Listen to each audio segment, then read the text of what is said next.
صلی اللہ علی محمد صلی اللہ علیہ وسلم۔ اعوذ باللہ من الشیطان الرجیم، بسم اللہ الرحمن الرحیم۔ عزیز ساتھیو، السلام علیکم۔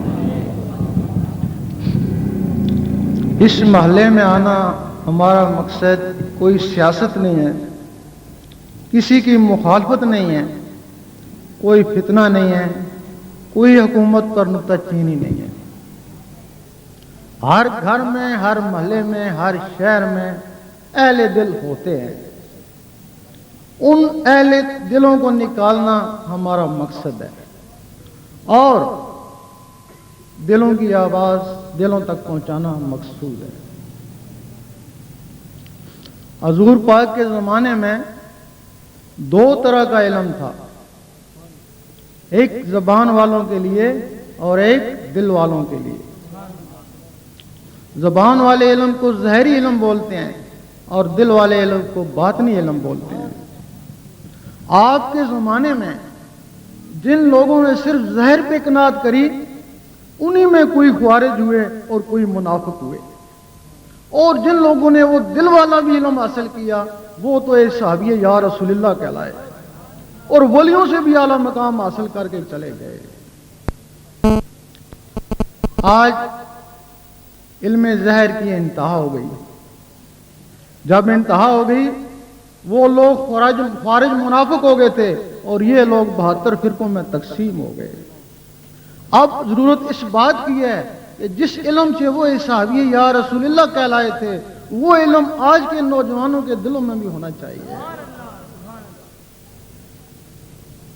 وہ علم کتابوں میں نہیں ملتا، حدیث شریف میں نہیں ملتا، مسجدوں میں نہیں ملتا۔ قرآن مجید میں صرف اس کا اشارہ ہے کہ خضر علیہ السلام کو علم لدنی تھا، وہ علم تو نہیں ہے، اشارہ ہے اس کا۔ حدیث شریف قرآن مجید کے تشریحات ہیں، حدیث شریف میں بھی اشارے ہیں۔ حضرت ابو ہریرہ رضی اللہ تعالیٰ فرماتے ہیں کہ مجھے حضور پاک سے دو علم حاصل ہوئے، ایک تمہیں بتا دیا، اگر دوسرا بتاؤں تو تم مجھے قتل کر دو۔ اس کا مطلب ہے وہ حدیث شریف میں بھی نہیں ہے۔ اور ایک اور واقعہ ہے، ایک دفعہ مولانا جلال الدین رومی رحمۃ اللہ بازار سے گزر رہے تھے، لوگ بادب کھڑے ہو گئے۔ اس وقت جو بھی عالم ہوتا تھا عالم حق ہی ہوتا تھا، لوگ ان کی تعظیم کرتے تھے، لیکن ایک آدمی پھٹے پرانے کپڑے پہنے ہوئے ایک کونے پہ کھڑا اکڑا ہوا تھا۔ آپ نے اس کو گھورا کہ باقی تعظیم کر رہے ہیں اور اس کی حالت کیا ہے اور یہ اکڑا ہوا ہے۔ اس کو گھورا اور چلے گئے۔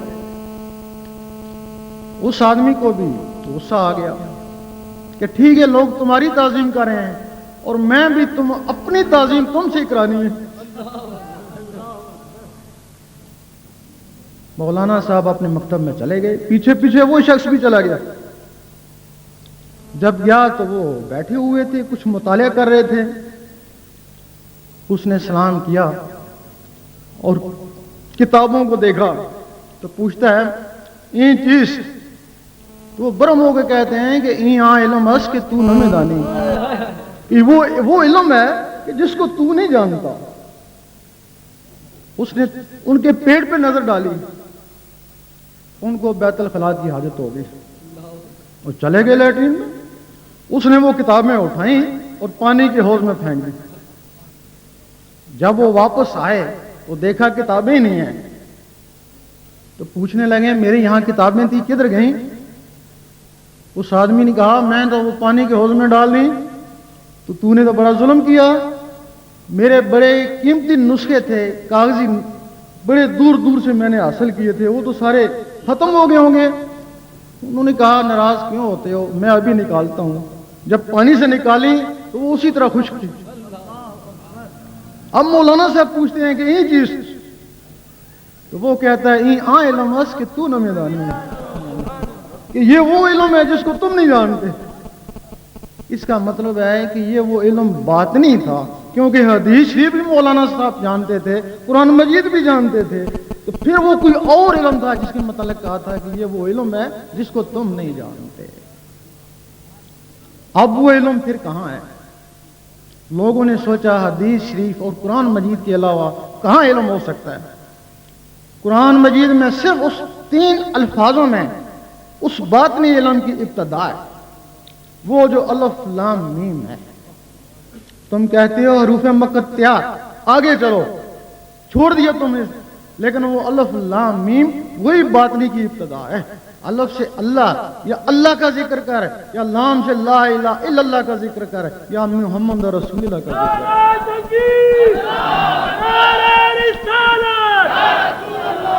اگر تو ذکوریت میں نہیں ہے تو ٹھیک ہے، تو قرآن مجید پڑھتا ہے، اور جو لوگ ذکوریت میں ہیں ان کو قرآن مجید فرماتا ہے تو ان کو نور سے ہدایت ہے، اور جو ذکوریت میں نہیں ہے تو ان کو پھر قرآن مجید سے ہدایت ہے۔ اب وہ باطنی علم کیا ہے؟ سخی سلطان نور رحمۃ اللہ فرماتے ہیں، میں کسی مدرسے میں نہیں پڑھا، لیکن میں نے قرآن مجید کا پہلا لفظ الف سے اللہ اللہ کرتا رہا، کئی سال تک اللہ اللہ کرتا رہا، اللہ اللہ میری نس نس میں چلا گیا، اللہ اللہ سے میرا سینہ منور ہو گیا۔ جب سینہ منور ہو گیا تو جس طرح ظاہری علم کے لیے سفید کاغذ چاہیے، اسی طرح باطنی علم کے لیے سفید سینہ چاہیے۔ میرا سینہ جب سفید ہو گیا تو مجھے حضور پاک نے سینے سے لگا لیا، جب سینے سے لگایا تو وہ باطنی اور ظاہری علم میرے سینے میں خود بخود ہی آ گئے۔ آپ فرماتے ہیں وہ علم میرے سینے میں آ گئے، لیکن چونکہ میں لکھا پڑھا نہیں تھا، وہ علم میرے سینے میں آ گئے لیکن میں لکھا پڑھا نہیں تھا، میں لکھ پڑھ نہیں سکتا تھا۔ پھر میں نے کیا کیا کہ میں وہ بولتا رہتا اور کاتب وہ لکھتے رہتے، اختا کہ میں نے وہ کتاب نور الہدا بھی اسی طرح سے لکھوا دی، اور کئی کتابیں بھی اسی طریقے سے لکھوا دی۔ اب وہ علم باطنی وہ کیا ہے؟ یہ تو الف سے اللہ اللہ کیا، لیکن اللہ اللہ کیسے کیا؟ زبان سے اللہ اللہ کرنا کوئی مشکل نہیں ہے، انہوں نے اگر اللہ اللہ کیا تو وہ دل سے کیا، تو دل سے اللہ اللہ کیسے ہوتی ہے؟ لوگ کہتے ہیں ہم نے دیکھا ہے دل گوشت کا لوتھڑا ہے، یہ اللہ اللہ کیسے کرتا ہے؟ لوگ کہتے ہیں یہ درویشوں کا خیال ہے، اگر تم اس کو حقیقت سمجھو، یقین کرو، تمہیں اس کے بغیر نیند ہی نہ آئے، لیکن تم کہتے ہو کہ یہ درویشوں کا خیال ہے۔ درویش کہتے ہیں کہ یہ زبان یہ بھی گوشت کا لوتھڑا ہے، یہ اللہ اللہ کیسے کرتی ہے؟ اس گوشت کو اللہ اللہ کرانے کے لیے ایک مخلوق ہے جو سینے کے درمیان میں ہے، اس کا نام ہے لطیفہ اخفا۔ وہ مخلوق اس کے ذریعے بولتی ہے، یہ گوشت کا لوتھڑا اس کا ذریعہ ہے۔ اگر کسی کی وہ مخلوق ختم ہو جائے، ڈاکٹر کہتے ہیں زبان تو ٹھیک ہے، پتہ نہیں بولتا کیوں نہیں ہے۔ انسانوں اور جانوروں میں انہی مخلوقوں کا فرق ہے، زبانیں جانوروں کی بھی ہیں، اگر صرف زبانوں کی بات ہوتی تو وہ بھی کچھ نہ کچھ بولتے، توتلا سے ہی بولتے تو صحیح۔ یہ مخلوق لطیفہ اخفا یہ آزاد ہے۔ تمہارے اس ڈھانچے میں 7 مخلوقیں بند ہیں، حدیث شریف وہ ہے جن کے نام ہے لطیفہ قلب، لطیفہ سری، روح، خفی، اخفا، انا، نفس۔ 7 اس ڈھانچے میں بند ہیں، 9 ان کے خلیفے ہیں جن کو جسے بولتے ہیں، 9 تو 16 مخلوقیں اس ڈھانچے کے اندر بند ہیں۔ وہ جو گوشت کا لوتھڑا ہے جس کو دل بولتے ہیں، اس کے ساتھ بھی ایک مخلوق ہے جس کا نام ہے لطیفہ قلب۔ 1,70,000 جالوں کے اندر بند ہے۔ اگر کوئی شخص اس کو بھی آزاد کرا لے تو جس طرح یہ زبان اللہ اللہ کرتی ہے، اسی طرح وہ لوتھڑا بھی اللہ اللہ کرتا ہے، وہ مخلوق اس کو اللہ اللہ کراتی ہے۔ جب یہ زبان اللہ اللہ کرتی ہے تو اس میں جنبش پیدا ہوتی ہے، جب وہ گوشت کا لوتھڑا اللہ اللہ کرتا ہے تو اس میں بھی جنبش پیدا ہوتی ہے۔ جب ذکر اللہ سے گوشت کے لوتھڑے میں جنبش پیدا ہو جائے تو عرش معلیٰ کو بھی جنبش ہوتی ہے۔ تو فرشتے پوچھتے ہیں اے اللہ یہ کیا ہو رہا ہے؟ اللہ تعالیٰ فرماتا ہے میرا ایک خاکی بندہ جس پہ انکار سجدہ ہوا تھا، آج وہ نہیں، آج اس کا دل میرے ذکر میں مصروف ہے۔ اس وقت فرشتے کہتے ہیں کاش ہم بھی اس طرح کے انسان ہوتے، ہمارے اندر بھی ایسے دل ہوتے، ہم بھی تیرے عرش کو ہلاتے۔ اگر تم کو فضیلت ہے تو اس دل سے فضیلت ہے۔ کیا وجہ ہے کہ فرشتے ہزاروں سال سے عبادت کر رہے ہیں؟ کئی جنات ایسے ہیں جو صحابہ جن ہیں، حضور پاک سے بیعت ہیں، ابھی تک موجود ہیں، اور تم 40-50 سال میں ان سے کیسے بازی لے کے جا سکتے ہو؟ اگر بازی لے کے جاتے ہو تو اس دل سے۔ اب وہ جو لطیفہ قلب ہے وہ 1,70,000 جالوں کے اندر بند ہے، جب تک وہ آزاد نہیں ہوگا تو یہ مقام حاصل نہیں ہوگا۔ اب وہ آزاد کیسے ہوتا ہے؟ کسی شخص نے انڈا نہ دیکھا ہو، اسے کہا جائے یہ ہوا میں اڑے گا، یہ چوں چوں کرے گا، وہ کہے گا تو غلط کہتا ہے، نہ اس کی ٹانگیں ہیں، نہ پر ہیں، نہ زبان ہے، توڑ کے دیکھتا ہوں کچھ نہیں، اور تو کہتا ہے یہ ہوا میں اڑے گا۔ وہ ایک نقل ہے، اس کا نام بیضہ ہے۔ تمہارے اندر بیضہ ناسوتی ہے، اس کے اندر ایک چوزا بند ہے، اور تمہارے اندر ایک فرشتہ بند ہے۔ اس کے اوپر 3 چھلکے ہیں، اس کے اوپر 1,80,000 جالے ہیں۔ اس کو زہری گرمی کی ضرورت ہے اور اس کو اللہ کی ضربوں کی ضرورت ہے۔ اس کے لیے مرغی چاہیے اور اس کے لیے مرشد چاہیے۔ یہ کوئی قصے کہانی کی بات نہیں، یہ حقیقت ہے۔ یہ جو بات کر رہا ہوں یہ ایک تعلیم ہے، یہ ایک علم ہے۔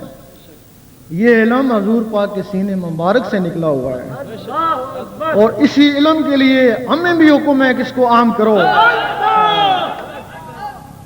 کوئی واجب القتل کہے، کوئی کافر کہے، کچھ بھی کہے، ہم نے اس علم کو عام ہی کرنا ہے۔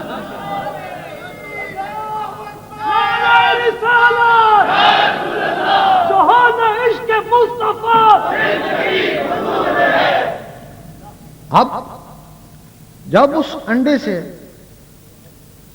وہ چوزا نکلتا ہے، جو ہی نکلتا ہے اس کو کوئی سکھاتا نہیں ہے، بغیر سیکھے سکھائے وہ چوں چوں کرتا ہے، اس کی فطرت ہے۔ اور جب یہ بیضہ پھٹتا ہے تو اس سے جب وہ فرشتہ نکلتا ہے تو بغیر سیکھے سکھائے اللہ اللہ کرتا ہے، اس کی فطرت ہے اللہ اللہ۔ اس وقت وہ آدمی دیکھتا ہے میں تو اللہ اللہ نہیں کر رہا، میرے اندر کون اللہ اللہ کر رہا ہے۔ اس کی آواز بالکل بچوں کی طرح ہوتی ہے۔ اب آدمی اس کا استاد بن جاتا ہے، اس کو صرف اللہ اللہ کرنا آتا ہے، اس کو اور کچھ نہیں آتا۔ آدمی اس کا استاد بن گیا۔ یہاں سے 2 طرح کی تسبیح چلتی ہے، ایک پتھر کی تسبیح جو بازاروں میں بکتی ہے، اور ایک دل کی تسبیح جو خواص کے لیے ہے۔ وہ پتھر کی تسبیح کا کیا کام ہے؟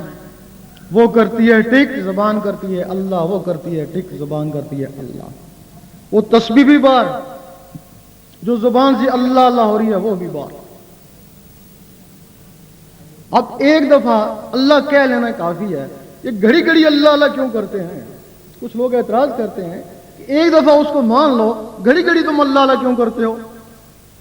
جس طرح بادل آپس میں ٹکراتے ہیں تو بجلی پیدا ہوتی ہے، اسی طرح جب اللہ اللہ آپس میں ٹکراتے ہیں تو نور بنتا ہے۔ لیکن وہ نور تسبیح بھی بار، دھیان بھی بار، اور وہ جو نور بنا وہ بھی بار۔ اسی طرح کی ٹک ٹک تمہارے اندر ہو رہی ہے، تم اس لطیفہ قلب کے استاد ہو گئے۔ اب تم نے اس کو کہا کہ تیری تسبیح یہ ٹک ٹک ہے۔ اب اس نے وہ دل کی دھڑکن کے ساتھ اللہ اللہ کرنا شروع کر دی، تم نے اس کے ساتھ ملائی، 3 سال تک اس کے ساتھ اللہ اللہ ملاتے رہے، کبھی ملی کبھی ہٹی، کبھی ملی کبھی ہٹی۔ 3 سال کے بعد وہ اتنا پختہ ہو گئی کہ تم ڈٹ کر سوتے رہے اور وہ اللہ اللہ کرتا رہا۔ سید سلطان پور رحمۃ اللہ فرماتے ہیں کچھ جاگدے ہو ستے ہو، کچھ ستے ہو جاگدے ہو۔ کچھ لوگ ایسے ہیں جو جاگ کر ساری رات عبادت کرتے ہیں لیکن سوئے ہوئے میں شامل، اور کچھ لوگ ایسے ہیں جو بستروں پر سو رہے ہیں، ان کے دل اللہ اللہ کر رہے ہیں۔ حضور پاک فرماتے ہیں ہم سوتے ہیں، ہمارے دل نہیں سوتے۔ اب اس ٹک ٹک کا کیا کام ہے؟ وہ جو اندر ہو رہی ہے، اس ٹک ٹک کا کام ہے کہ خون کو آگے دھکیلنا، پھر آگے دھکیلنا، نس نس میں پہنچانا، پھر خون واپس آ جاتا ہے دل میں، پھر وہ ٹک ٹکیں اس کو نس نس میں بھیجتی ہیں۔ اب ان ٹک ٹکوں کے ساتھ اللہ اللہ مل گیا، اب وہ اللہ اللہ ان ٹک ٹکوں کے ذریعے نس نس میں چلا جاتا ہے، پورے لوح میں چلا جاتا ہے۔ اب جب تک لوح کو نکالو گے نہیں، اللہ اللہ اس جسم سے نکلے گا نہیں۔